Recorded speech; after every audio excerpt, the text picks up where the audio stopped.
Chief Architect biaganen khom lai han thila ziak training ka ria sarmona copy mo ka te lo ni reng lo mai lo ne tha kanin man chuakin ka ria mai na chani July ni som ni khan kan Chief Minister pu Lalduhoma Assam Rifle Lamual chua san tak aizol Lamuala Vanapa Hall thar sakna tur architecture design loman latule an design sarkari na apum tur chungchang te ron tlang zarna aneya chu kan thlir ho do na chumi ma chuan kan Chief Minister thu soi hi kan ngai thla in soi fi ngai lai te le be sei lo dan te po kan nei te po kan soi tur ngai ta ila chung te chu kan ngai thla phei phot anga ti chuan chumi nuwa chuan an design nei thara an sak dan tur nal zet mai kan thlir ho do ni Kan Chairman Puvila Sangliana Commissioner Secretary Union PA kan Kwalza Om Puke Sabdanga Minister Union PA Advisory Committee le Joint Steering Committee Member te Architect le Voina Local Khong Thiendu Takte Chibai Vekule kan Thiat Angin Aizol hi atira sab hoten Anthiamang Angin an lo plan vea ma se zia ka in nut sia eng ma omlem lova bor sap thanem ngai zual ten an mani rem phiat nen an kalpui mai ni na langa zalen na kan mu nuwa atla chop zela ngai to chungin kan lo chhota ani ma kan son zela ahun lai kong pui zau to tak nia kan ngai kha tuna chuan alo zau to talova hol lian tham tak nia kan ngai te kha an lo te ta a kong pui zau zok te pui pun na mun tha zok te pak ngom tak te kan ma mo na alo sang ta le ni ani na taka chuan tuna hian chiat rup na lian tham lo thleng pal ta se staging area thapo kan nei lova truck lian chi ho te in tran na tur kong pui zau thapo kan nei fum felo ani state danga kansina ko pui moi le mun ma thatak tak an lo nei loma rual o anai em thin wan nei thak tak main aizol ailia Assam Rifle lo ram chu mi pui kuta alo om ta a an ram chu san mandan tur ngai to tu tur advisory committee mi pui zong song te ayo zo tur kan dina advisory committee chuan uluk takin ngai to na aseng ta a elai hian kan hriat nu han soinon le ram kan du chu state day of prayer kan man lai khan Assam Rifle kuta he mun dia la oma ti chuan mi lo lu zel tur kha andanga gate pui hian kharani tin kan hon kha elam hoi zong in ron wa suan tia tin in sound ti zoi ru in ben cheng lutuk anti boka akan zai tui lak lo to sia kan nual roi maya pathian ne na hela mual hi mizo te ta ania ma fak na mun ta na kan man te nan I trong trai ro lang kan ti top maya kan trong trai chan na hi kan mu ta kum za som thum nuwa kan kuta alo lu ta aman dan turahian sorkarin kan department te kan mithiam te ne na ngai to mai hi tok kan tilova stakeholder rang mizo mi pui helama ngai to na seng thin ne kan hria zong ai o kan kimani advisory committee hian voi duai lo kan thu khoma kan advisory committee member te chunga po lom thu ka soi du a tuna hianin trum khat chu kan thun lengai mai om ngo kan ti a chumi ani lo chuan kan na kan zo thokhat ta nge a atira tangin tluang takin in lungrual takin kan kal chowa lom le Commissioner khan kan Chief Minister khanin lamual kan nei le dan chungchang te hangai nom takin aron soya ne party thin khata hi chun kan soi thina kan rek fowa a party in ham thatna nei dan tur te le ke mani hun lai ke mani kut chok kan kut koi ti han soi tur ni a lan the na apo khati zong khan ron soya mizo mi puite ta ania mizo mi puite na kan nei le na the na turin pathian hena kan dila aron ti maya ministry kal to te na chu teng khate an lo ti a an lo be to han ti chiam po khangai lem lo fa chuan tun nu kan lo shet tel lo anu kanon khan shet le ta ka chuan Assam Rifle in an building kalsan ta ka te hi Assam Rifle na kan Mizoram sarkar an alaina poisa kha vaibel chenga le ti chho bol vel kha pe ngai te khalo ni a khang te po kha ngai dam te kan han nitazel hi Mizoram puite kan van nei kan ti dong ni a kan ram shoi tu te zirwang le pathian puina an chan wang ni ngoti the te po ani hial o me tin Assam Rifle ram chu san chung chang a hian ziak le official a indoor kan ni lova ting pui no dom chunga zanria tekil tlanga atia verbal lira indoor chau kan nia mania and DC a local khan residence minron bua ta chuan Assam Rifle ram so mi khatlami so di market fel ni seng kan tia rilu nei takin kan di market tuna kan main secretariat main gate opposite chia oi pang per peiso min lai thak saka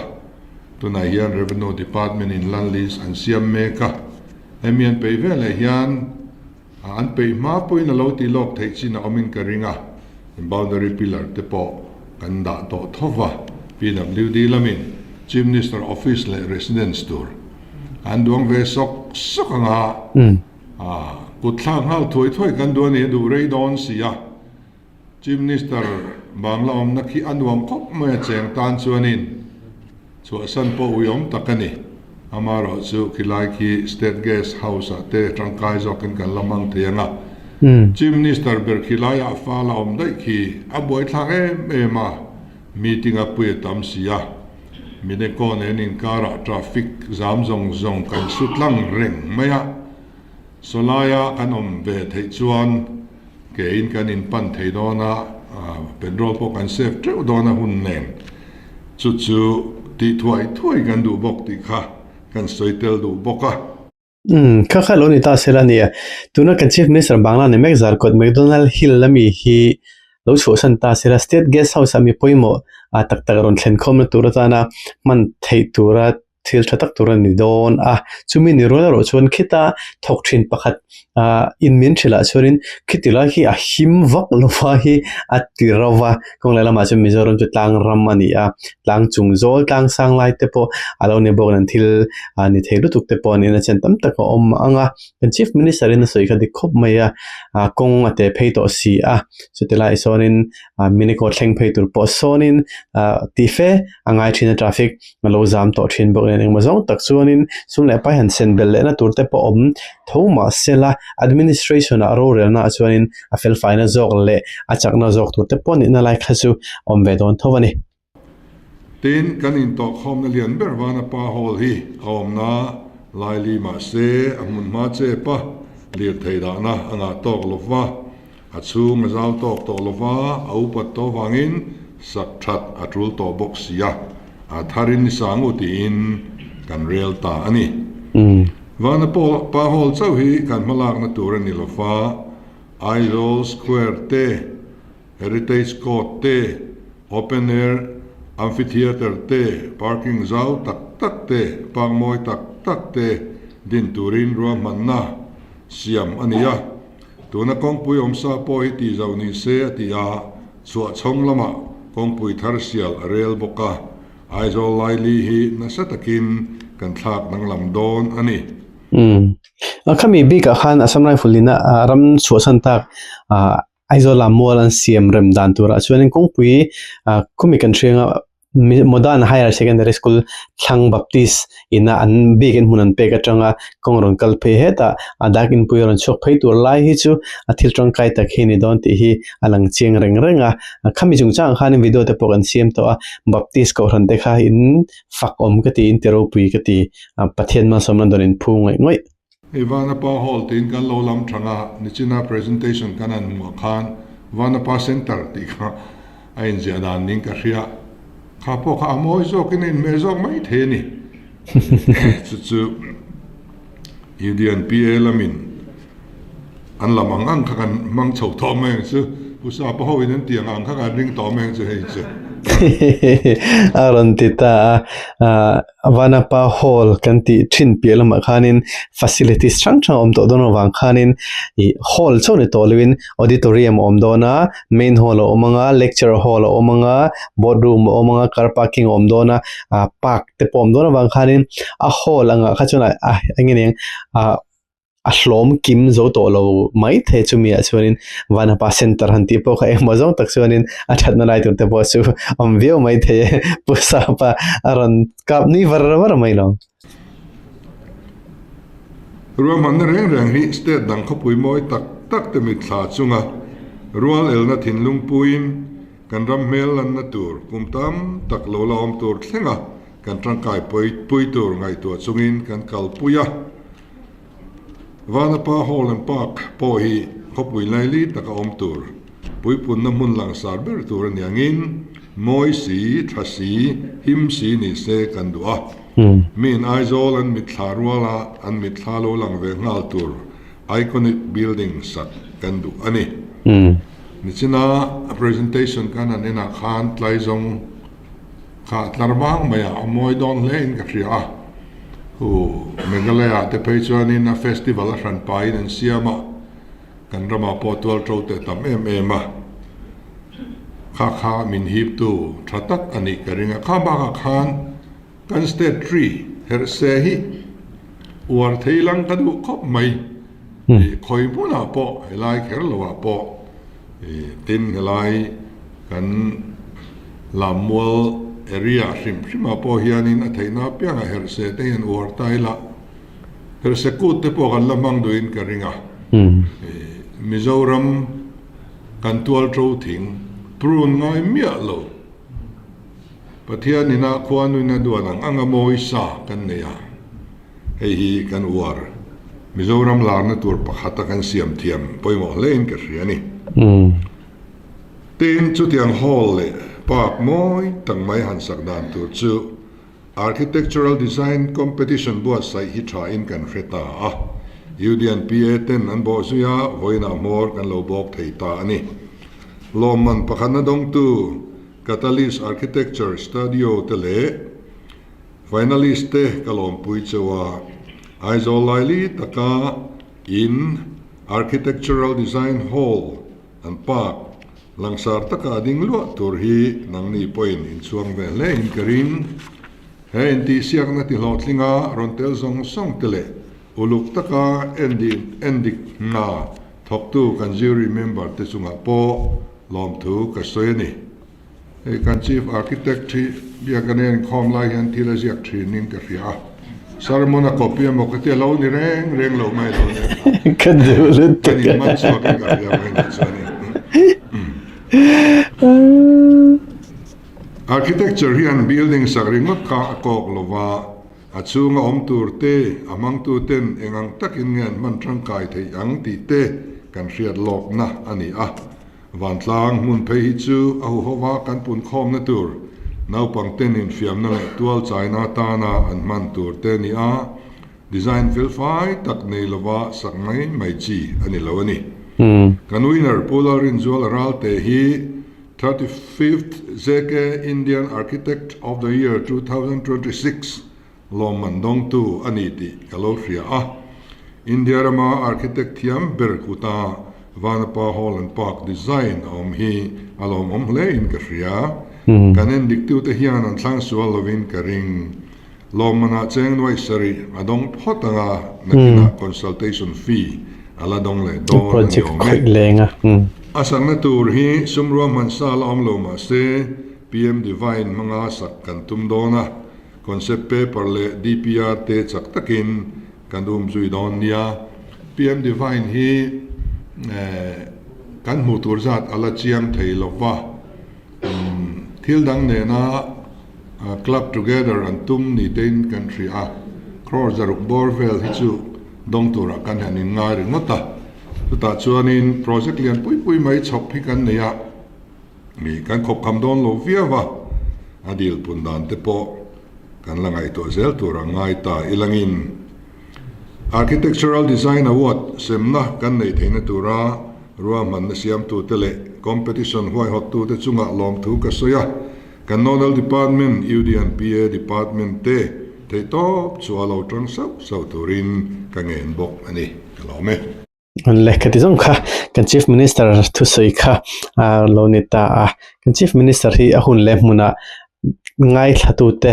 benghan fa dan tele attention draw dan an rilru mundang local peng tur ten mutchok tur te han ti re dan hi athiam khop maya Vanapa center ti chungchang khanin aron fiam thu zau to boka ti chuan an bikin an khom la ya sarmunji gamonti an chief architecture te kha sarmunji lo in building an no draw thodi ti te boka ron so fiam thu de khan kanin man chok ani ti te boka aron se atinga inom view wati chuan tuna chuanin kan en peido nanga lamol area chunga Vanapa Hall an siam dan tur chu ani o manga landan te le soifi nga lai te pokon soifi le tur ngai la acha ange le hi lamol chunga Vanapa Hall sakdan tur lo landan tur chu chunglam atang ni ta heti asir tang han en hianin ka soisu lo chuan hei hi get an get number 1 le an country in country lai borvel khani in ka shia hetilma velam panga building var omang hai pi ngene khami mobile zorna te khami dorlen pe dekha ani in ka shia hetilai hi hanin chimchim hina lian chakhop maya anom dona tichuan he Vanapa Hall sak thar tur hin main hall hianin mi sangni som pakhat an lengdona khi kan mu tleizong parte hei poi tuna tleizong par bulami hi ka soisolo chunin swimming pool ni chi lovin angening leng thoveng tetana len tinom tu turzinga mi angening tui khote po ani melin kan she dewalandan hi chuanin tichuan kan kalthun zomanga hey cafe te pom dona lecture hall om dona main hall hianin mi sangni som pakhatan lengdona tichuan auditorium om dona auditorium hian mi sang khatle main hall khan sangni le som pakhat mi puyan lengdona tichuan auditorium hian mi sang khatle pariat lecture hall hian ron langa ta hianin mi za somthum boardroom hian mi somngan lenganga car parking hian mi car zahni borwel lengtura ruah manan ni boka khatilai khati khan no safe tai la hi entrance a luna shimshim durpo hi achang kang don hei Singapore te anga engeniang thing le inglo hi om vek chuanin hei hen tinom la zol don hei machine kalna turte pokha hetilai kan mong hian mo aron lang don hei tleizong parte aron oma hemi park po hi bul akhoda hian om don ti te pokha an rtiron ronti landana hianin achiang view boka ti chuan heng te hian in len thoven te khatinom dona ahmun ma hol pia lama khanin abul vel ring pokhenin un manom takha siam do motin hei water sport teron om dona champions sculpture te pon no dani he tilai hianin mai tilai hianin ti chuan hemi architecture hi architecture lalrin zola ralte ani hemi design tu himo ti chuan kan chief minister on seng khanin an design chang ron lu takata an tlan choloman pakhana dong tu hianin aloman ringota hian noisari adonga ti chuan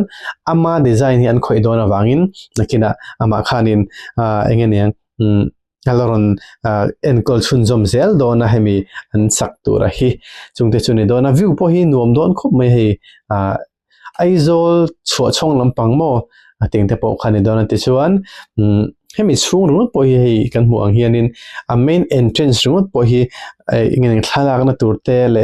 za puyom lo mun moi chuanom tak khachuni don shim ni ti kha alang thenga ti chuan hei thingkung te po anda na sodona cafe te po hi nuam dona ni tro changkang don khop maya atak kram theng to se ti kha reda sagum khop maya an budget tur hi rin ain tambe zek don chungte chunianga lungdo te pom don hi amizo don rai khom mai he bung te po anda don kita chunglama ron to chho thei tur khanin ro manna kha chuanin aron om don ni ti kha in lo mu thein ka ringa engene ambung kha ron trâu chho thei dorimo ron om chho zel thei tur khanin chuan hei main entrance kan lu chiat ta building chu auditorium a hin kan soitong khanin mi sang khat le pariat an ling don hei chu alian lutuk don lova engmoni official thilti ni khuatan le mi pui tlem jokte atana man tur atan te po ani anga ti chuan a view hrim phoi changkang top ta ni engene khovel ram changkanga an tiang chimo ti chuan tunami hi hei main hall dan tur hi thei hi ni chuan awa dang dai si ve kaloti nichin auditorium ron langa kha a main hall jok takani tuna main hall ti ron lang zo ka hi chu tlem chuan dang lam de hleka ting ringot te poi tuna ron lang lai ringot te poi mun nom nu tuk tur lai kha a sky launch te poi ni don ta ni mo mizo ina nom kan ti turang chi kha an design thiam tak emo tro hei heti lai te poi hian hei aizol chu chong lam pangha thlir thei dona van nom don em thlang hen kong pui te rong kal don bok nga hlel om to mangi o ti chuan hei hi lamu lampang turem ni lampang ron langa hi terminal avenue lampang ania hei main entrance lampang khani tan hei te nen ka soisu lo chuanin heti lampanga kan ve lampang motor kalna hi hei kami tunge than ching en son saning ri mobile zur te khamo pi than ching en son te kami lai len phe khani in ka shre lai hi tun ma samrai folina an country ne na lai borvel kha a main entrance to lai hi ani in ka shre alandan a hi chuanin ti hian an ron ti anga mun ma hrim hinom don ai hian aizol ko pu hi chei don ti chon heti lai kong a hi an ti zau sot don bogani ti te po kha country da tan khanin thavia wanga motorte olsam taka in plan pel zung theina tur tan khan ne don bogani ti kha e park entrance te mo food kiosk te don bogati chonin he video hi toite hi inen do chon kan chief minister Instagram account a khane en the bogani ti kha lo shetai la thome tuna tan chuan kan video te khadi zong khalo ni le phot ta sela mizoram in ma kan son zela kan ram hroi tu ten thei to kan so zela eng tikni mo chon nang le ke hianin heng kan thil nei that zong te hi kan enkol na hun tur hi lo la thing don ni tuna kan ni ma sa te an ral huna ke ni tuna thalai mek te kum upa kan lo ni huna politics kan lu te mo kan lut lo emo kan ram in rel bol na te le mi pui te kong dika shroya kong dik lo shroi thei tu din huna kan din huni thleng don te huna chuan kan ram le nam mang itaka ma kan lak phu chuan kan ram hi atlu chengai don lova ma son zel don ni ti kha shetai la thome tun ruma ta chuan kan video te khate jong kalone phodo se hun man um be kule